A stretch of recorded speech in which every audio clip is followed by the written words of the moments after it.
Hello everyone, एक बार फिर से स्वागत है आपका यूट्यूब चैनल नितेश एजुकेशन 27 पर। फ्रेंड्स, जैसा कि लास्ट क्लास में हम लोग डिस्कस कर रहे थे पीजीटी साइकोलॉजी का प्रीवियस ईयर के क्वेश्चन पेपर को, हम लोग सॉल्व पेपर देख रहे थे इसका डिटेल एक्सप्लेनेशन के साथ, और लगभग 199 क्वेश्चन आउट ऑफ हम लोग डिस्कस कर चुके हैं। अब आज ये जो वीडियो है इस क्वेश्चन पेपर के लिए फाइनल वीडियो है। आज जो है हम लोग इस क्वेश्चन पेपर को फाइनली डिस्कस कर लेंगे। तो स्टार्ट करते हैं। ये पार्ट 13 है। जैसा कि आपकी स्क्रीन पर दिख रहा है, मैंने पहले ही बताया था बुकलेट सीरीज़ जो है ए है। 17 अगस्त 2021 को एग्ज़ाम कंडक्ट हुआ था साइकोलॉजी का। टोटल जो मैक्सिमम मार्क्स हैं 425 मार्क्स का पेपर होता है और 2 घंटे का जो है टाइम होता है। तो फर्स्ट क्वेश्चन है, आपकी स्क्रीन पर दिख रहा है। निर्धारण मापनी में कई तरह की त्रुटियां हो सकती हैं। ठीक है, जो रेटिंग स्केल्स होता है उसमें कह रहा है कि नंबर ऑफ़ एरर्स हो सकते हैं, कई तरह की त्रुटियां हो सकती हैं। आगे देखिए क्या है। एक सामान्य त्रुटि श्रेणी, जैसे कि एक जनरल क्लास ऑफ एरर्स है जिसमें प्रभा मंडल का मतलब हेलो इफेक्ट जो हम लोग कहते हैं वो उसे प्रभा मंडल कहते हैं। और दूसरा है प्रभाव त्रुटि, फिर है कठोरता त्रुटि, कोमलता त्रुटि व केंद्रीय प्रवृत्ति त्रुटि आती है। उसको हम क्या कहते हैं, यानी कि ये जो टाइप्स ऑफ एरर्स इसमें बताए गए हैं ये किस कैटेगरी के अंतर्गत आता है। ये कांस्टेंट एरर्स हैं, बी कॉन्ट्रास्ट एरर्स हैं, सी लॉजिकल एरर्स हैं, डी प्रॉक्सिमिटी एरर्स हैं। तो ये आपको बताना है। तो इसका जो राइट आंसर होगा ऑप्शन नंबर ए जो है इसका राइट आंसर है। कांस्टेंट एरर्स की कैटेगरी में ये सारे एरर्स आते हैं। कौन कौन से? Hello effect, error of severity, error of leniency and error of central tendency. ठीक है, तो इसे हम लोग कांस्टेंट एरर्स कहते हैं। अब थोड़ा सा इसका एक्सप्लेनेशन देख लेते हैं। तो देखिए कॉमन रेटर एरर्स क्या कौन कौन से होते हैं। सबसे पहले बात करें तो हेलो इफेक्ट जो कि आपके क्वेश्चन पेपर में दे रखा है। हेलो इफेक्ट क्या है? The tendency to make inappropriate generalization from one aspect of a person's job performance. देखिए इसको हम अगर मैं साधारण सी शब्द में कहूँ तो किसी व्यक्ति के केवल एक गुण के आधार पर उसको पूरा जज कर लेना। जैसे हम मान लीजिए किसी का सरफेस ट्रेट देखकर हम ये जज कर लेते हैं कि वो इंसान बहुत अच्छा है, बहुत दयालु है, दूसरे की बहुत मदद करता है या जो भी कुछ है। या किसी इंसान का बाहर से गुस्सा देखकर हम ये उसके बारे में परसेप्शन कर लेते हैं कि ये बहुत ही खड़ूस इंसान है। तो ये हमारा हेलो इफेक्ट कहलाता है। ठीक है, ये मैंने जनरल टर्म में बताया है। अब इसको आप लोग अपने अपने रिगार्डिंग इसको समझ लीजिएगा। अब देखिए लीनियंसी क्या है? The tendency to evaluate all people as outstanding and to give inflated ratings। मतलब कि सभी लोगों को का ऐसा मूल्यांकन करना कि सभी लोग आउटस्टैंडिंग लेवल के हैं, ये लीनियंसी एरर है। सेंट्रल टेंडेंसी क्या है? Evaluate every person as average regardless of difference in performance, यानी परफॉर्मेंस के आधार पर सभी को एवरेज या औसत माप लेना, ये है। इसी तरीके से है स्ट्रिक्टनेस है, कंट्रास्ट इफेक्ट है, फर्स्ट इम्प्रेशन एरर है और सिमिलर टू मी इफ़ेक्ट जो है। ये सारे जो हैं एरर्स होते हैं रेटिंग स्केल्स में, जो कि कैटेगरी दे रखी है कांस्टेंट एरर के अंतर्गत, जैसा कि क्वेश्चन में दिया था उसके रिगार्डिंग। ठीक है, नेक्स्ट क्वेश्चन आपका है स्मृति में कौन सा सिद्धांत कार्यालय फाइल पद्धति के समान है, यानी which view of memory similar to office filing system. Option A है आपका cognitive view of memory, B है बिहेवियरिस्टिक व्यू, सी है न्यूरोलॉजिकल व्यू और डी है सोशल व्यू ऑफ मेमोरी। तो इसका जो राइट आंसर है ऑप्शन नंबर ए इसका राइट आंसर है। जो मेमोरी का cognitive view of memory theories हैं वो ये बताता है कि जो स्मृति है वो ऑफिस फाइल सिस्टम के हिसाब से होती है। डिटेल इन्फॉर्मेशन देखते हैं। तो देखिए जैसा कि आपकी स्क्रीन पर दिख रहा है, मैंने एक फिगर भी यहाँ पर डिस्कस कर रखा है। कोई भी इन्वायरमेंटल इनपुट या कह लीजिए स्टिमुलस होता है, सबसे पहले हम उस एज ए इनपुट माइंड उसको जो है रिसीव करता है। फिर सेंसरी रजिस्टर्स हैं हमारे, कौन कौन से हैं? विजुअल है, ऑडिटरी है, हैप्टिक है। ये सारी चीज़ें जो हैं, जो भी इन्फॉर्मेशन है ये इसको परसीव करते हैं, सेंसरी रजिस्टर्स हैं। फिर उसके बाद ये जो इन्फॉर्मेशन है हमारी शॉर्ट टर्म मेमोरी में जाती है। देखिए एक ऑफिस की फाइलों की तरह स्टेप बाय स्टेप सारी चीज़ें हो रही हैं। ठीक है, शॉर्ट टर्म मेमोरी में जाता है ये, जो कि क्या है? एक टेम्परेरी वर्किंग मेमोरी है। इसमें कंट्रोल प्रोसेसेस होते हैं, यानी कि रिहर्सल है, कोडिंग है, डिसीजन है, रिट्रीवल स्ट्रेटजीज़ हैं। ठीक है, उसके बाद क्या है यहाँ पर देखिए रिस्पॉन्स आउटपुट है। फिर लास्टली जो है जो लॉन्ग टर्म मेमोरी में जो है जो इन्फॉर्मेशन जो है हमें परमानेंटली स्टोर करना होता है अपने माइंड में, तो वो हमारा दिमाग जो है उसे लॉन्ग टर्म मेमोरी में डाल देता है। तो ये देखिए एक step by step 1 by 1 filing system processing है और कॉग्निटिव व्यू ऑफ जो मेमोरी है वो यही कहता है कि स्मृति क्या है, एक ऑफिस फायरिंग सिस्टम के हिसाब से काम करती है। इसके अलावा बिहेवियरिस्टिक जो है व्यवहारवादी सिद्धांत हैं, न्यूरोलॉजिकल है यानी कि जो दिमाग में जो भी न्यूरॉन्स है उसके हिसाब से जो सिस्टम है मेमोरी का वो सारी चीज़ें। सोशल व्यू ऑफ मेमोरी जो है इसकी भी थ्योरीज अलग अलग हैं, तो आगे जब हम लोग पढ़ेंगे तो इसको डिस्कस करेंगे। नेक्स्ट है आपका निम्नलिखित में से कौन प्रासंगिक स्मृति और अर्थात्मक स्मृति में अंतर को दर्शाता है, यानी which one of the following depicts the difference between episodic and semantic memory. तो एपिसोडिक और सेमेंटिक मेमोरी में अंतर कौन बताता है, तो इसमें ऑप्शन दे रखा है information that can not be expressed verbally, यानी कि ऐसी सूचनाएं जिन्हें शाब्दिक रूप से व्यक्त नहीं किया जा सकता, या फिर सोर्स मॉनिटरिंग, या फिर रियलिटी मॉनिटरिंग, या फिर ऑप्शन नंबर डी है activity of different brain regions. तो इसका जो राइट आंसर है ऑप्शन नंबर डी इसका राइट आंसर है। मस्तिष्क के विभिन्न मंडलों का जो क्रियाकलाप होता है वो एपिसोडिक मेमोरी और सेमेंटिक मेमोरी के बीच में डिफरेंस शो करता है। इसका डिटेल एक्सप्लेनेशन देखते हैं। तो जैसा कि ये फिगर मैंने यहाँ पर बताया है आपको, माफ़ कीजिएगा, हाँ ये फिगर जो है इसमें देखिए सारी जितनी भी मेमोरीज़ हैं, एपिसोडिक मेमोरी है, सेमेंटिक मेमोरी है, प्रोसीजरल मेमोरी है और वर्किंग मेमोरी है। इसमें डिफरेंस क्या है मेनली, किसके लिए कौन सा, देखिए लिखा है मेजर एनाटॉमिकल स्ट्रक्चर्स इन्वॉल्व, यानी कि दिमाग का कौन सा हिस्सा किस मेमोरी के लिए रिस्पॉन्सिबल होता है। तो और यहाँ पर देखिए क्या है length of storage of memory, और किस मेमोरी की कितनी लेंथ होती है, क्षमता कितनी है, कितने दिन होल्ड करने की क्षमता होती है। टाइप्स ऑफ अवेयरनेस यहाँ दे रखा है और एग्जांपल्स भी दे रखा है। तो अकॉर्डिंग टू द क्वेश्चन केवल यहाँ पर मैं ये डिस्कस करूँगा कि एपिसोडिक मेमोरी जो होता है आपका ब्रेन रीजन के हिसाब से, देखिए ऑप्शन डी था आपका activity of different brain regions. तो डिफरेंट ब्रेन रीजन्स में जो एक्टिविटी हैं या डिफरेंट ब्रेन रीजन्स की जो एक्टिविटी हैं उसके आधार पर होता है। जैसे देखिए एपिसोडिक मेमोरी की बात करें तो मीडियल टेम्पोरल लोब्स और एंटीरियर थैलेमिक न्यूक्लियस और मेमलियरी बॉडी, फॉर्निक्स और प्री फ्रंटल कॉर्टेक्स जो है इसमें इन्वॉल्व होते हैं, ठीक है। और इसका जो एपिसोडिक मेमोरी का मिनट्स टू ईयर्स लेंथ है स्टोरेज का। ये अगर टाइप की बात करें तो टाइप्स ऑफ अवेयरनेस में एक्सप्लिसिट है और डिक्लेरेटिव है, ठीक है। जैसे एक एग्जांपल इसमें देखिए क्या है, रिमेंबरिंग अ शॉर्ट स्टोरी, किसी छोटी कहानी को याद करना। What you had for dinner last night, आपने पिछली रात क्या खाना खाया था। And what you did on your last birthday, या फिर आपने अपने पिछले साल अपना बर्थडे कैसे मनाया था। अगला देखिए क्या है सेमेंटिक मेमोरी। सेमेंटिक मेमोरी में जो ब्रेन रीजन्स हैं कौन कौन से इन्वॉल्व होते हैं, इन्फेरो लेटरल टेम्पोरल लोब्स। देखिए ये एडिशनल इन्फॉर्मेशन है और ये मोस्ट इंपॉर्टेंट है। इस बार मान लीजिए एपिसोडिक और सेमेंटिक पूछा गया था, अब नेक्स्ट टाइम आपका प्रोसीजरल वर्किंग से पूछा जा सकता है डिफरेंस, या फिर प्रोसीजरल सेमेंटिक से पूछा जा सकता है, या फिर सेमेंटिक वर्किंग से डिफरेंस पूछा जा सकता है, क्योंकि मेमोरी भी एक बहुत इंपॉर्टेंट टॉपिक है और लगातार 2 क्वेश्चन अभी आपने देखे पूछे गए हैं, आगे भी 1-2 क्वेश्चन और इससे पूछे गए हैं। तो लगभग राउंड ऑफ 4 से 5 क्वेश्चन पूछे जाते हैं मेमोरी से। अब प्रोसीजरल मेमोरी की बात करें तो देखिए बेसल गैंग्लिया और cerebrum supplementary motor area involve होते हैं। वर्किंग मेमोरी की बात करें तो जो आपका फोनोलॉजिक है, प्री फ्रंटल कॉर्टेक्स है, ब्रोकाज एरिया है, वर्निक्स एरिया है। और स्पेशल के लिए बात करें तो प्री फ्रंटल कॉर्टेक्स और विजुअल एसोसिएशन एरिया जो है ब्रेन के इन्वॉल्व होते हैं। देखिए इन दोनों का मिनट्स टू ईयर्स है length of storage of memory. और वर्किंग मेमोरी की बात करें तो इसकी सेकंड से लेके मिनट के बीच में स्टोरेज होती हैं। ये सारी एक्सप्लिसिट हैं और डिक्लेरेटिव भी हैं।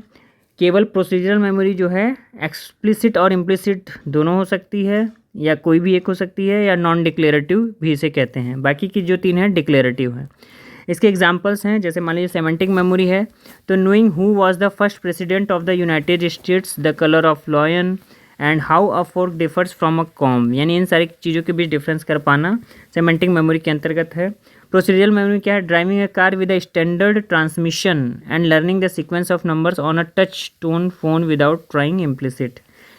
अब आगे वर्किंग मेमोरी की बात करें तो जैसे phonological, keeping a phone number in your head before dialing, यानी कि फ़ोन नंबर किसी का डायल करने से पहले आपके दिमाग में जो नंबर तुरंत झटपट आ जाता है, ये वर्किंग मेमोरी का एग्जांपल होता है, ठीक है। जैसे आप अपने अपने घर वालों के जो है नंबर सब लोग अपने जुबान पर रखते हैं, जब ज़रूरत पड़ती है तुरंत आप जो है इसको डायल कर लेते हैं, ठीक है। तो ये है। अब देखिए यहाँ पर ह्यूमन मेमोरी में सेंसरी मेमोरी की बात करें तो इसकी जो टाइम पीरियड होता है लेस देन 1 सेकंड होता है। शॉर्ट टर्म मेमोरी जो है लेस देन 1 मिनट। और लॉन्ग टर्म मेमोरी जो है लाइफ टाइम तक चलता रहता है। ठीक है, तो इसका स्क्रीनशॉट लेकर आप डिटेल में भी इसको देख सकते हैं। अब बढ़ते हैं नेक्स्ट क्वेश्चन की ओर। तो नेक्स्ट क्वेश्चन जो है आपका है 103। ठीक है, इसमें ये लिखा है क्रोध की बाह्य अभिव्यक्ति में श्राव में वृद्धि के लिए निम्नलिखित में से कौन सा उत्तरदायी है, यानी कि विच one of the following is responsible for increase of secretion in outward expression of anger, यानी जब जो हमें गुस्सा आता है उसके लिए कौन जिम्मेदार होता है हमारे शरीर के अंदर। एपिनेफ्रिन है, नॉर एपिनेफ्रिन है, पिट्यूटरी ग्लैंड है या मेडुला है।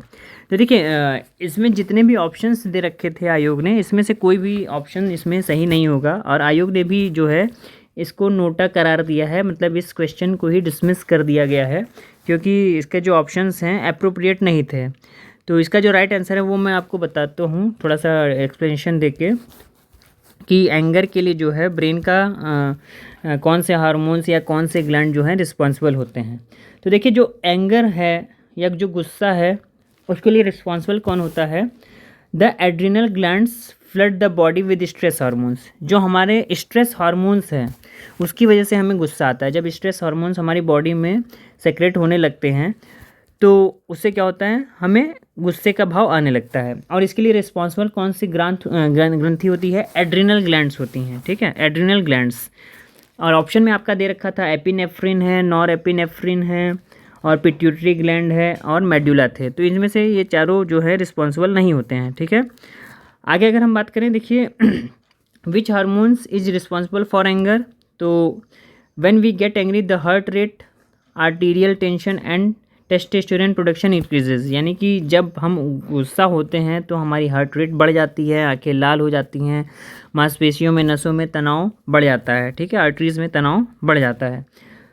तो और जो टेस्टोस्टेरोन प्रोडक्शन है वो बढ़ने लगता है। कॉर्टिसोल द स्ट्रेस हार्मोन्स, देखिए जो कॉर्टिसोल हार्मोन है, अगर क्वेश्चन आगे पूछा जा सकता है कि कौन सा हार्मोन जो है रिस्पॉन्सिबल होता है मनुष्य के गुस्से के लिए, तो जो कॉर्टिसोल जिसे हम लोग स्ट्रेस हार्मोन भी कहते हैं, कॉर्टिसोल जो स्ट्रेस हार्मोन है decreases and the left hemisphere of the brain becomes more stimulated. ठीक है, अब अगर क्वेश्चन ये पूछा जा सकता है आगे कि ब्रेन का कौन सा पार्ट जो है एंगर सिचुएशन के लिए रिस्पॉन्सिबल होता है, तो when an angry feeling coincide with aggressive और hostile behaviour it also activates the amygdala.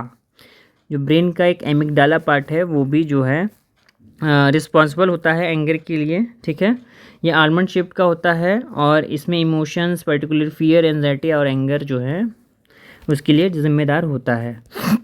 Next question देखते हैं।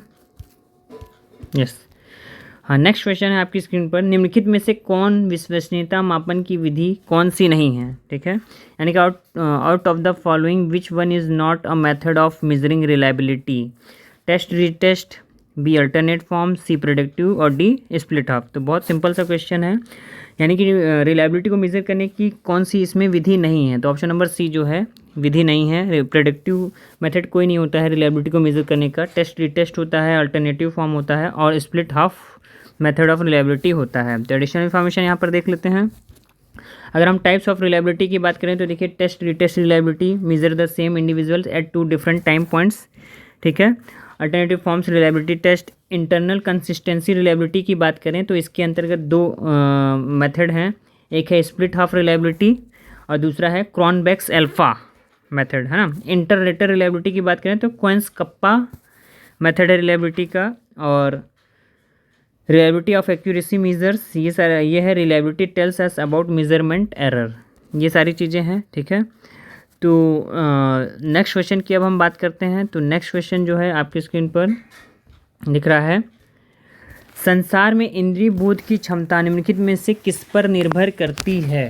ठीक है, यानी यहाँ पर कह रहा है कि जो इंद्रिय बोध होता है, यानी on which of the following efficiency of sense working in the world depends upon, वो किस पे डिपेंड होता है। तो इसका जो राइट आंसर है डिसोशिएबल सब सिस्टम पर आधारित होता है, निर्भर करता है, यानी पृथककारी सहायक प्रणाली पर जो है हमारा इंद्रिय बोध की क्षमता निर्भर करती है। नेक्स्ट क्वेश्चन है आपका, निम्नलिखित में से किसका अध्ययन आक्रामक व्यवहार के कारण के रूप में नहीं किया गया है, यानी कि कॉज ऑफ अग्रेसिव बिहेवियर के लिए किसका अध्ययन अभी तक नहीं किया गया है? मैरिजुएना का, फ्रस्ट्रेशन का, पेन का, या डी अल्कोहल का? देखिए अग्रेसिव बिहेवियर के लिए ये तीनों जिम्मेदार हैं और इसका अध्ययन भी कर लिया गया है। यानी जब हमें पीड़ा होती तो हम अग्रेसिव हो जाते हैं, कुंठा है, अल्कोहल है, ये सारे अध्ययन से स्पष्ट हो चुके हैं। लेकिन जो अभी तक जो है मैरिजुएना है, इसका अध्ययन गुस्से के लिए, अग्रेसिव बिहेवियर के लिए अभी तक नहीं किया गया है। ऑप्शन नंबर ए जो है इसका राइट आंसर होगा। अब देखिए मैरिजुएना है क्या, तो इसको थोड़ा सा बता दूं आपको। मैरिजुएना क्या है? तो मैरिजुएना, या जिसे हम गांजा भी कहते हैं, यह एक मादक पदार्थ है जो गांजे के पौधे से भिन्न भिन्न विधियों से बनाया जाता है और इसका उपयोग मनुष्य सक्रिय मादक के रूप में किया जाता है। ठीक है, नेक्स्ट क्वेश्चन है आपका साक्षात्कार चयन, यानी कि जो सिलेक्शन इंटरव्यू है वह क्या होता है? एक उद्देश्य के साथ संभाषण है, या फिर साक्षात्कार परिस्थिति में गैर गोलाकार अभिव्यक्ति है, या फिर expression of flexibility of interviewer है, यानी कि साक्षात्कार के लचीलेपन की अभिव्यक्ति है, या फिर साक्षात्कार की व्यक्तिगता की अभिव्यक्ति है। देखिए जब कभी भी क्वेश्चन करने का जो राइट मेथड है वो ये होता है, मान लीजिए कोई क्वेश्चन मान लीजिए आपको नहीं आ रहा है या थोड़ा सा टफ लग रहा है, तो सबसे पहले उसके जो नेगेटिव पॉइंट्स हैं उसको छाटिए। जब आप उसके नेगेटिव पॉइंट्स को छाटेंगे तो ऑटोमेटिक वो उस क्वेश्चन का राइट आंसर आपको मिल जाएगा। तो देखिए साक्षात्कार चयन क्या है? Expression of individuality of interviewer, ऐसा नहीं है ना, यानी कि साक्षात्कार की व्यक्तिगता की अभिव्यक्ति नहीं है। साक्षात्कार का मतलब यह है कि आप जिस प्रोफेशन या जिस जॉब के लिए इंटरव्यू देने जा रहे हैं, क्या उसके लिए स्किल्ड हैं या नहीं है, कौशल आपके अंदर विद्यमान है या नहीं है। अगला है expression of flexibility of interviewer. देखिए यहाँ फ्लेक्सिबिलिटी का कोई सवाल ही नहीं है भाई, आप साक्षात्कार चयन में जा रहे हैं तो आप जिस जॉब के लिए जा रहे हैं आपके अंदर वो कौशल होना चाहिए ना, यहाँ स्किल की बात हो रही है, ना कि आपके लचीलेपन की अभिव्यक्ति की बात हो रही है। तो ये भी नेगेटिव पॉइंट है, इसको रिमूव करिए। आगे देखिए साक्षात्कार परिस्थिति में गैर गोलाकार अभिव्यक्ति है, यानी expression of non circularity in interview situation, ये भी बिल्कुल नहीं है। तो लास्ट ऑप्शन क्या बचा? कन्वर्जन विद अ पर्पस, यानी कि साक्षात्कार होने का केवल हमारे पास एक उद्देश्य होता है, उस उद्देश्य की पूर्ति के लिए। हमारा उद्देश्य क्या है? उस जॉब को पाना। और इंटरव्यू का उद्देश्य क्या है? जॉब को पाना। और इंटरव्यूअर का उद्देश्य क्या है? ऐसे कैंडिडेट को सेलेक्ट करना जो उसकी जॉब के लिए सूटेबल हो। तो ऑप्शन नंबर डी जो है मोस्ट अप्रोप्रिएट ऑप्शन बन जाता है अकॉर्डिंग टू द क्वेश्चन कि सिलेक्शन इंटरव्यू क्या है? कन्वर्जन विद अ पर्पस, यानी एक उद्देश्य के साथ संभाषण ही क्या है? सिलेक्शन इंटरव्यू है। ऑप्शन नंबर डी इसका जो है राइट आंसर होगा। नेक्स्ट क्वेश्चन है गाइडेंस फोकसेस ऑन। अब देखिए गाइडेंस का फोकस किस पे होता है, यानी निर्देशन का ध्यान बिंदु क्या है? समस्या का समाधान खोजना, सूचना देना, सलाह देना, सूचना की विवेचना करना। तो देखिए जो आयोग है इसने भी इन चारों में से कोई ऑप्शन इसको सही नहीं माना है, नोटा इसको भी दिया है। अब देखिए गाइडेंस है क्या, गाइडेंस का मेन एम क्या है, जो प्रमुख एम है सबसे पहले उसको मैं बता दूं कि गाइडेंस का मेन एम आखिर है क्या। तो देखिए जैसा कि आपकी स्क्रीन में दिख रहा है, जैसा कि जोन्स कहते हैं 1951 में, the focus of guidance is the individual not his problem, यानी कि जो निर्देशन है उसका जो ध्यान बिंदु है वह व्यक्ति स्वयं होता है, ना कि उसकी समस्याएं। ठीक है, अब इस लाइन्स के बाद जब आप ऑप्शंस पर जाएंगे तो यहाँ पर लिखा है समस्या का समाधान खोजना। देखिए ये पॉइंट सबसे पहले ही रिमूव हो गया, पॉइंट नंबर 1 कि समस्या का समाधान खोजना नहीं है। Focus of guidance is the individual, यानी जो व्यक्ति है वो उसके ऊपर फोकस करना है गाइडेंस का मतलब। ठीक है, उसके ऊपर ध्यान केंद्रित करना है। सूचना देना सेकंड पॉइंट था आपका, बी ऑप्शन, वो भी नहीं है। थर्ड है आपका सलाह देना, वो भी नहीं है। और सूचना की विवेचना करना, यानी ये चारों ऑप्शंस इसमें से सही नहीं है। सही ऑप्शन क्या है? Focus of guidance is the individual, यानी कि जो इंडिविजुअल है उस पर फोकस करना।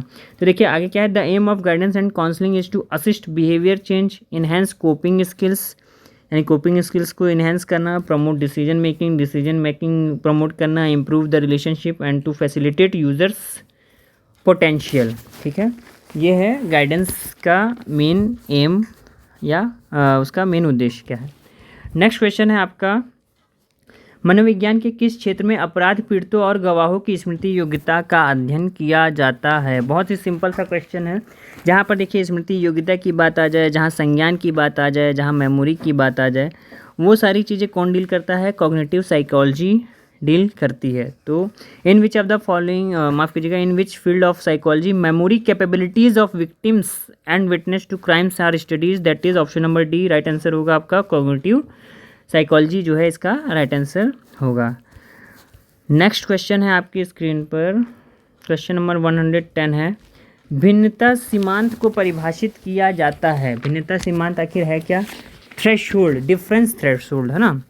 तो इसका जो राइट आंसर है वो है डिफरेंस थ्रेशोल्ड को हम लोग स्टैटिस्टिकल क्वालिटी के द्वारा परिभाषित करते हैं। ऑप्शन नंबर सी जो है इसका राइट आंसर होगा, स्टैटिस्टिकल क्वालिटी यानी सांख्यिकी परिमाण के द्वारा हम लोग भिन्नता सीमांत को जो है डिस्कस करते हैं, परिभाषित करते हैं। नेक्स्ट क्वेश्चन है आपका, जैविक सामाजिक परिभाषा व्यक्तित्व को किसके समान मानती है ना। Bio social definition equates personality to the, तो इसका जो राइट आंसर है social stimulus value of the individual, यानी व्यक्ति का सामाजिक उद्दीपक मूल्य के समान मानती है। कौन? जैविक सामाजिक परिभाषा। देखिए यहाँ पर बहुत ही सिंपल सा तरीका है क्वेश्चन के आंसर को ढूंढने का। यहाँ पर बायो सोशल डेफिनेशन की बात हो रही, तो जहाँ पर सोशल डेफिनेशन की बात हो रही, सामाजिक परिभाषा की बात हो रही, वहाँ पर सोशल स्टिमुलस ही तो इन्वॉल्व होगा। ठीक है, तो ऑप्शन नंबर डी जो है इसका राइट आंसर होगा, यानी व्यक्ति के द्वारा समायोजन के लिए किए गए प्रयास, इससे कोई मतलब नहीं है, व्यक्ति के विशेष गुण से मतलब नहीं है, क्योंकि यहाँ पर व्यक्ति को सामाजिक लेवल पर, सोशल लेवल पर हमें परिभाषित करना है, जैविक सामाजिक पर। ठीक है, और मनुष्य एक सामाजिक प्राणी है, ये पेट लाइन आपने सुनी ही है।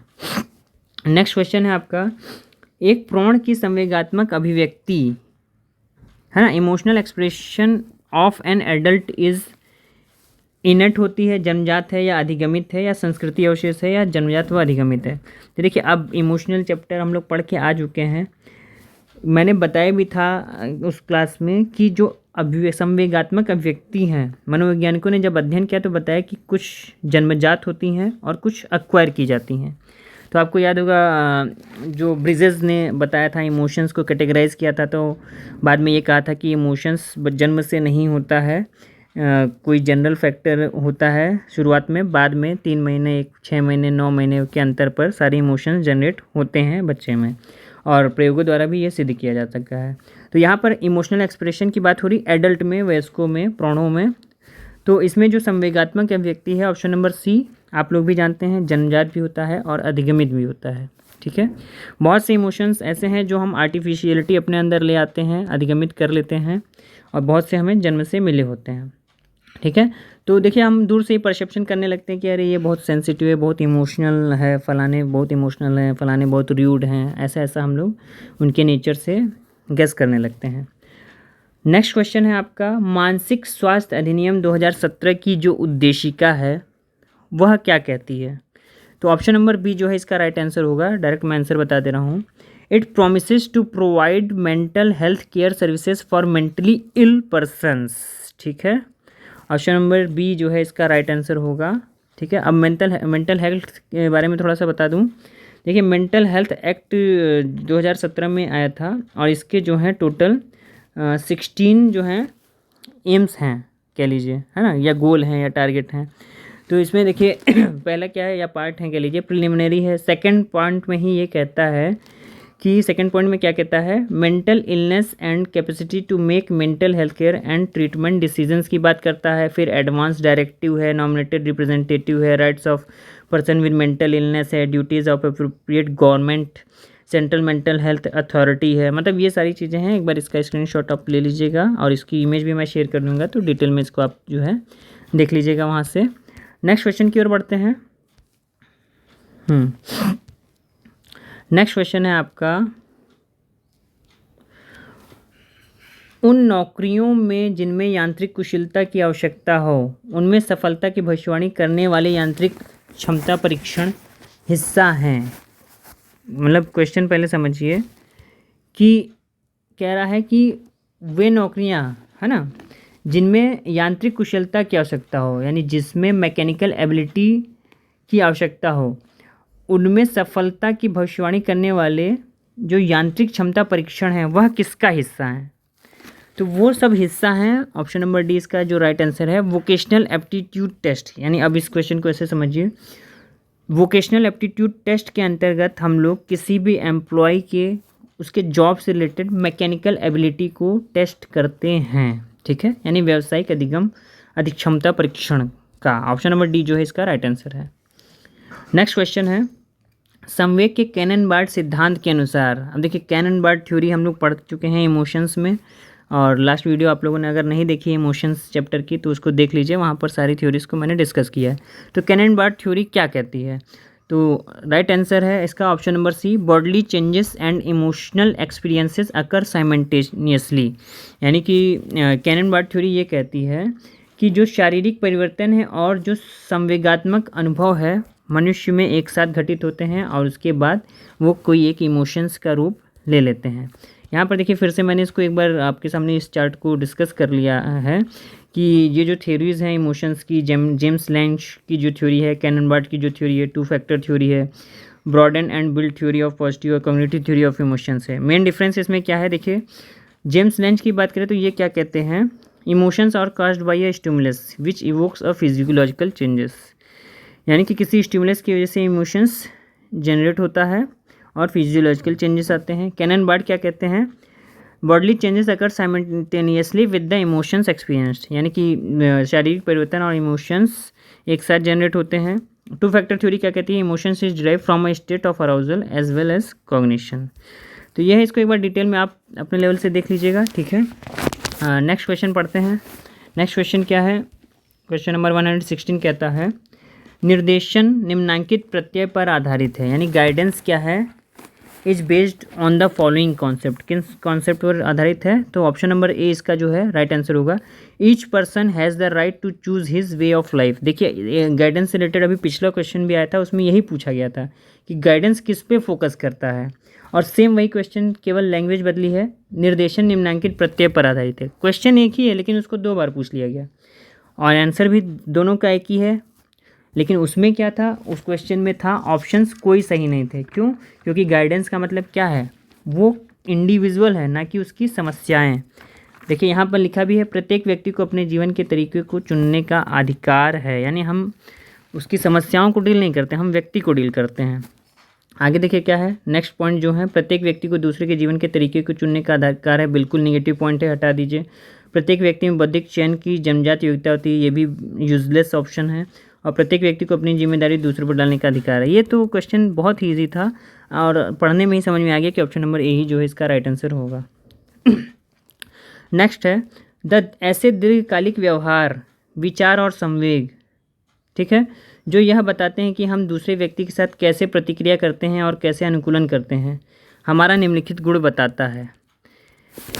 तो देखिए क्या है, the lasting behaviour, thoughts and emotions that specify how do we react, हम कैसा रिएक्ट करते हैं, हम कैसा दूसरे को अनुकूलन करते हैं, ये क्या कहलाता है, तो ऑप्शन नंबर ए जो है इसका राइट आंसर है, ये हमारा एटीट्यूड कहलाता है। देखिए जब भी आप कभी किसी इंसान से पहली बार मिलेंगे तो आप ये कहते हैं कि मुझे उसका एटीट्यूड ठीक नहीं लगा, या उसका एटीट्यूड बहुत अच्छा है, या बहुत ईगोइस्ट है। ये सारी चीज़ें हम कैसे परसेप्ट करते हैं, उसके फर्स्ट जो बिहेवियर है उसको देखकर। तो यहाँ पर यही लिखा है, ऐसे दीर्घकालिक व्यवहार, विचार और संवेग जो हमें यह बताते हैं कि हम दूसरे व्यक्ति के साथ कैसे प्रतिक्रिया करते हैं और कैसे अनुकूलन करते हैं, ये एटीट्यूड्स ही हमारा बताता है, ठीक है। तो ऑप्शन नंबर ए जो है इसका राइट आंसर होगा। नेक्स्ट क्वेश्चन है आपका संवेगात्मक उत्तर में होगी, यानी इन इमोशनल रिस्पॉन्सेस शेल अकर। देखिए संवेगात्मक जो रिस्पॉन्सेज है उसमें increase in sweat gland activity, बिल्कुल इमोशंस जब भी होते हैं स्वेट ग्लैंड एक्टिविटी इंक्रीज हो जाती है। लोअरिंग ऑफ स्किन रेजिस्टेंस, यानी त्वचा की प्रतिरोधकता में कमी होने लगती है। राइज इन स्किन कंडक्टेंस, ये भी होने लगता है, यानी ऑप्शन नंबर डी इसका राइट आंसर है। जब इमोशनल रिस्पॉन्सेज होते हैं तो ये सारी एक्टिविटीज़ एक्टिवेट हो जाती हैं, होने लगती हैं। नेक्स्ट क्वेश्चन है, व्यक्ति विकास के लिए मनोवैज्ञानिक विवक्षाओं में क्या सन्निहित नहीं है, यानी कि psychological implications for individual development और नॉट इन्वॉल्व इन। इसमें पूछा है क्या इन्वॉल्व नहीं है। देखिए यहाँ पर क्वेश्चन समझिए, व्यक्ति विकास के लिए मनोवैज्ञानिक विवक्षाओं में वोकेशनल गाइडेंस सन्निहित है, काउंसलिंग भी सन्निहित है, एजुकेशनल गाइडेंस भी सन्निहित है। एडवाइस क्या है, एक ऑफिशियल टर्म नहीं है। एडवाइस मैं अपने शब्दों में बता रहा हूँ, ये अनऑफिशियल है। सलाह हम किसी से भी ले सकते हैं, चाहे वो प्रोफेशनल हो चाहे अनप्रोफेशनल हो। लेकिन psychological implications for individual development की बात आती है तो हम हमेशा प्रॉपर चैनल के थ्रू कंडक्ट करते हैं, काउंसलिंग है, वोकेशनल गाइडेंस है, एजुकेशनल गाइडेंस है, इसकी हेल्प लेते हैं। तो यहाँ पूछा है कौन सा नहीं है, तो ऑप्शन नंबर ए जो है इसका राइट आंसर होगा एडवाइस। नेक्स्ट क्वेश्चन है आपका स्टेटमेंट बेस है। बैक के अनुसार विषादग्रस्त व्यक्ति हमेशा निषेधात्मक परिणाम देखते हैं। यानी ये दे रखा है सेंटेंस कि बैक ये कहते हैं कि डिप्रेस्ड पीपल जो होते हैं वो हमेशा निगेटिव परिणामों को देखते हैं। तो यह स्टेटमेंट क्या डिनोट करता है? वैश्विक आरोपण बिल्कुल नहीं डिनोट करता है। मैक्सिमाइजेशन एंड मिनिमाइजेशन इसका भी कोई मतलब नहीं, ध्रुवीकरण का भी मतलब नहीं है। ये स्टेटमेंट यह दर्शाता है कि जो डिप्रेस्ड पीपल है वो हमेशा निषेधात्मक परिणाम देखता है। ये चयनात्मक है, यानी वो चूज़ी हो जाता है, ठीक है। यानी अगर वो डिप्रेस्ड है तो वो हमेशा निगेटिविटी को ही चूज़ करता है, यानी सेलेक्टिव एब्स्ट्रैक्शन यहाँ पर राइट आंसर होगा। नेक्स्ट क्वेश्चन है आपका, अधिकतर यह गोचर आधुनिक जीवन का है कि जब व्यक्ति को लगने लगता है कि जीवन अर्थहीन है ना। मतलब जनरल परसेप्शन ये है मॉडर्न लाइफ का कि जब व्यक्ति को यह लगने लगता है कि जीवन मीनिंगलेस है, अर्थहीन है, एक खालीपन और अकेलापन व्यक्ति को बेबसी व नैराश की दशा में डुबो देता है। तो यह क्या कहलाता है? यानी कि जब आपको लगने लगे कि आगे कोई रास्ता नहीं है, जीवन जीने का कोई मतलब नहीं है, जीवन अर्थहीन है, आपको खालीपन लगता है, आप अकेलापन का शिकार हो गए हैं, बेबसी है, नैराश है, यानी सारी नेगेटिविटीज़ आपके अंदर आ गई हैं, तो ये क्या कहलाता है? तो ये है existential anxiety. Option number C इसका जो है राइट आंसर होगा। जब आप एग्जिस्टेंशियल एंजाइटी या अस्तित्व परक चिंता, यानी जब आप अपनी आइडेंटिटी खो देते हैं, अस्तित्व को लेकर चिंतित होने लगते हैं, तो आपको ये सारी चीज़ें महसूस होने लगती हैं कि जीवन अर्थहीन है, खालीपन और अकेलापन व्यक्ति को बेबसी व निराश की दशा में डुबो देता है। बाकी के जो है एंटी सोशल पर्सनैलिटी है, कन्वर्जन डिसऑर्डर है और मल्टीपल पर्सनैलिटी डिसऑर्डर है, इसको मैंने डिस्कस कर रहा हूँ मैं। देखिए कन्वर्जन डिसऑर्डर क्या होता है? कन्वर्जन डिसऑर्डर को हम लोग also known as functional neurological system disorder भी कहते हैं। ये ऐसी कंडीशन होती है जिसमें पर्सन क्या अनुभव करता है? फिजिकल एंड सेंसरी प्रॉब्लम्स, यानी कि शारीरिक और संवेदात्मक समस्याएं जैसे कि पैरालिसिस, नंबनेस, ब्लाइंडनेस, डेफनेस और seizures with no underline neurological pathology, इन सारी चीज़ों का अनुभव से होता है। अगला है एंटी सोशल पर्सनैलिटी डिसऑर्डर। क्या होता है? असामाजिक व्यक्तित्व विकार वाले लोगों में दूसरों के अधिकारों का शोषण करना, उल्लंघन करना, हेरफेर करना और अन्य लोगों के संकट पर खुश होना, यानी कि दूसरे के दुख से जो हमें खुशी मिलती है, ऐसे लोग कह लीजिए एंटी सोशल पर्सनैलिटी डिसऑर्डर के शिकार होते हैं। गैर जिम्मेदार व्यवहार दिखाना, सामान्य सामाजिक व्यवहार के प्रति उपेक्षा का भाव रखना जैसी आदतें शामिल होती हैं। ऐसे लोगों को लंबे समय के लिए संबंध बनाए रखने में परेशानी होती है। आगे तीसरा आपका है मल्टीपल पर्सनैलिटी डिसऑर्डर।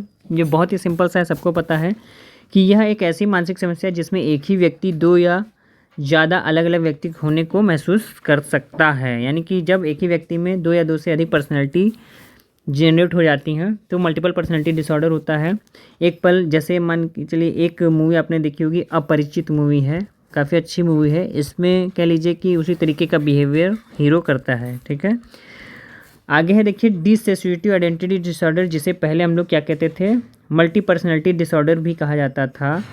व्यक्ति को बुरी यादों से बचाने में मदद करने के रूप में आमतौर पर होने वाली प्रतिक्रिया है, ठीक है। यानी इंसान जो है अपने आप को बचाता है अपने टेंशन से, इसलिए मल्टीपल डिसऑर्डर जनरेट हो जाता है। नेक्स्ट क्वेश्चन है आपका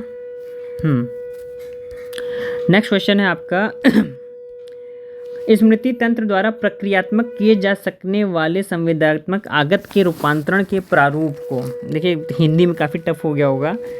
transformation of sensory input into a form that can be processed by a memory system is known as, यानी कि इनपुट को जो है आगे प्रोसेस करने की प्रक्रिया क्या कहलाती है?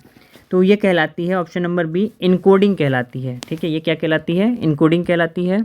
एडिशनल इन्फॉर्मेशन दे देता हूँ। देखिए इनकोडिंग स्टेजेस ऑफ मेमोरी की बात करें तो सबसे पहले कोई भी सेंसरी इन्फॉर्मेशन आती है हमारे पास, उसके बाद उसकी इनकोडिंग होती है। इनकोडिंग का मतलब क्या है? Information is converted for storage. Information को एक कोड संकेतन में कन्वर्ट कर लिया जाता है, उसके बाद वो स्टोर हो जाती है मेमोरी में, और उसके बाद जब कभी हमें आगे ज़रूरत पड़ती है तो फिर से उसे रिट्रीव कर लिया जाता है। नेक्स्ट क्वेश्चन है आपका which theory of emotions advocates that subjective emotional experiences are actually the result of physiological changes. देखिए इमोशंस से कितने ज़्यादा क्वेश्चन इस बार इस क्वेश्चन पेपर में पूछ लिए गए हैं। लगभग मुझे तो लग रहा है 5 से 6 क्वेश्चन पूछ ही लिए गए हैं, तो काफ़ी इमोशंस को काफ़ी अच्छे से पढ़िएगा। अब देखिए ऑप्शंस है, इसका ऑप्शन नंबर जो है बी राइट आंसर होगा। जेम्स लेंच की जो थ्योरी है वो यह कहती है कि आत्मगत संवेगात्मक अनुभव वास्तव में शारीरिक परिवर्तनों का परिणाम है। यानी पहले जो है फिजिकल चेंज होता है, यानी शेर को देखने के बाद हम भाग जाते हैं इसलिए हम डर जाते हैं। ये थ्योरी जो है जेम्स लेंच थ्योरी ये कहती है। जैसे यहाँ पर देखिए क्या है, जेम्स लेंच थ्योरी क्या है, on awareness of our specific bodily response to emotion arousal stimuli. इसी तरीके से कैनन बर्ड अभी जस्ट मैंने डिस्कस कर लिया है, ठीक है। और जो भी थ्योरी ना समझ में आई हो मैंने वीडियोस बनाई दिए हैं इमोशंस पे, सारी थ्योरीज एक बार देख लीजिएगा, डिटेल में क्लियरिफाई हो जाएगा। नेक्स्ट है आपका किन पर शोध प्रत्यक्षीकरण जन्मजात है का साक्ष्य प्रस्तुत करता है। यानी किन लोगों पर शोध किया गया तो ये पता चला कि प्रत्यक्षीकरण ये जो परसेप्शन है बाई इनेट होता है, जन्मजात होता है। कैसे पता चला, तो ऑप्शन नंबर सी जो है इसका राइट आंसर होगा। Both people born blind and infants, यानी कि अंधे पैदा हुए मनुष्य और शिशु जब दोनों पर यह रिसर्च किए गए तो ये पता चला कि परसेप्शन जो है जन्मजात होता है। ऐसा नहीं कि केवल अंधे व्यक्तियों पर यह प्रयोग करके पता कर लिया गया या केवल शिशुओं पर या इनपुट में से कोई नहीं, यानी कि दोनों होगा, ठीक है। ऑप्शन नंबर सी इसका राइट आंसर होगा। इस क्वेश्चन पेपर का लास्ट क्वेश्चन है, व्यक्तित्व के सामाजिक संज्ञान सिद्धांत में किस लक्षण पर बल दिया जाता है। Which feature is emphasised in social cognitive theory of personality. तो देखिए social cognitive theory of personality में जो है सेल्फ सिस्टम, स्वतंत्र, पुनर्बलन, आकस्मिकताएँ, क्रियाओं को प्रतिबंधित करने की क्षमता, और इन तीनों चीज़ों को जो है एम्फेसाइज किया जाता है। ऑप्शन नंबर डी जो है इसका राइट आंसर होगा, ऑल ऑफ द अबव। तो इस एक्सप्लेनेशन इसका देखते हैं। तो एक्सप्लेनेशन क्या है, social cognitive theory of personality का सबसे बढ़िया एग्जांपल है एल्बर्ट बंडूरा की जो थ्योरी है, सोशल कॉग्निटिव थ्योरी के नाम से जानी जाती है। इसमें इन्होंने बिहेवियर, पर्सनल फैक्टर्स और एनवायरमेंटल फैक्टर्स तीनों को इंक्लूड किया है। Cognitive factor and biological domain, self system, reinforcement की भी बात की गई है और कैपेसिटी टू रेगुलेट एक्शंस की भी बात इन्होंने की है। तो एल्बर्ट बंडूरा का जो है रेसिप्रोकल डिटर्मिनेशन का भी इन्होंने जो है कॉन्सेप्ट दे रखा है। तो जब ये थ्योरी पढ़ेंगे तब डिस्कस करेंगे। तो ये था आज का क्वेश्चन पेपर। आशा करता हूँ ये क्वेश्चन पेपर आपको पूरा समझ में आया होगा। अगर इससे रिलेटेड किसी प्रकार की कोई कन्फ्यूजन तो मुझे आप कमेंट के द्वारा ज़रूर पूछिए। और यहाँ पर आप लोगों ने बार बार आप लोग कह रहे थे कि सर प्लेलिस्ट नहीं मिल रही है, तो वो मैं आपको दिखा देता हूँ। जब आप चैनल की प्लेलिस्ट पे जाएंगे तो यहाँ देखिए UGC net psychology, PGT psychology के प्रीवियस ईयर के सॉल्व पेपर यहाँ पर ये पड़े हुए हैं, और यूपी पीजीटी साइकोलॉजी 2022-23 का जो कंटेंट अभी मैं पढ़ा रहा हूँ, जैसे इमोशन तक मैंने पढ़ा दिया है और इमोशंस का लगता है 10% कुछ बचा हुआ है। उसके बाद परसेप्शन हम लोग पढ़ेंगे, वो इसमें मिल जाएगा आपको। पीएचडी एडमिशन से रिलेटेड सारी इन्फॉर्मेशन है यहाँ पर, न्यू जॉब से रिलेटेड सारी इन्फॉर्मेशन है। साथ ही साथ अगर यूजीसी नेट पेपर फर्स्ट की तैयारी करना चाहते हैं तो ये भी यहाँ पर पड़ा हुआ है। और असिस्टेंट प्रोफेसर की वैकेंसीज़ फिर से आ चुकी हैं, उसकी प्रिपरेशन के लिए भी यहाँ पर जो है प्लेलिस्ट पड़ी हुई है। एमसीक्यूज़ हैं रिसर्च मेथोडोलॉजी के यहाँ पड़े हुए हैं। रिसर्च एप्टीट्यूड पूरा रिसर्च मेथोडोलॉजी जो कि आपका पीएचडी में पूछा जाता है और सारे एग्जाम्स में पूछा जाता है। तो लगभग मन के लिए 80 to 90% सिलेबस यहाँ से कवर हो जाएगा। रिसर्च मेथोडोलॉजी का सारे पार्ट मैंने बता दिए हैं। आगे अगर मैं बात करूँ तो यहाँ पर आपको बताना चाहता हूँ यूजीसी नेट एजुकेशन और पीजीटी एजुकेशन का प्रीवियस ईयर के सॉल्व पेपर भी यहाँ मैंने करवा रखे हैं। साथ ही साथ यूजीसी नेट के प्रीवियस ईयर के पेपर एनालिसिस 2021 और 2022 माफ़ कीजिएगा 2020 दोनों यहाँ पर पड़े हुए हैं। तो एक बार चैनल पर जरूर विजिट करिए, सारे कंटेंट आपको मिल जाएंगे। और नेक्स्ट क्लास में अब हम लोग डिस्कस करेंगे नेक्स्ट टॉपिक, इमोशंस का कुछ पार्ट बता हुआ है तो उसको पॉइंट वाइज डिस्कस कर लेंगे। बाकी हम लोग परसेप्शन को डिस्कस करेंगे नेक्स्ट क्लास में। आशा करता हूँ आज का वीडियो आपको अच्छा लगा होगा। और यूजीसी नेट पेपर फर्स्ट और रेगुलर अपडेट्स पाने के लिए पीजीटी नोटिफिकेशन और किसी प्रकार की जॉब की चैनल को जरूर सब्सक्राइब एंड शेयर कीजिए। मिलते हैं नेक्स्ट वीडियो में। Thank you so much. आपका दिन शुभ हो।